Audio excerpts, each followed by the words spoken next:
I think sometimes, even for me, I myself, it's so hard to really internalize the real words. Why? Submit to your husband. The one that my partner today is also my husband. We are both pastors of the United Church of Christ in the Philippines. We are both ordained, and we work together for the church, but in a different places.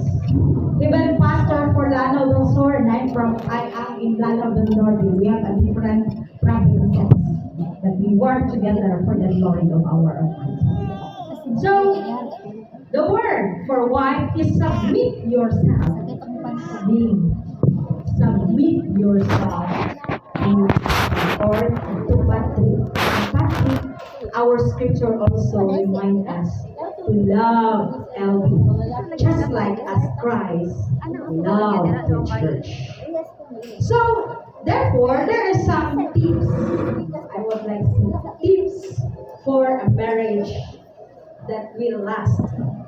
First, I write here, never lie to each other. Never lie to each other. Because lie breaks trust. And remember that trust is the foundation of strong marriage. So never lie. Then second,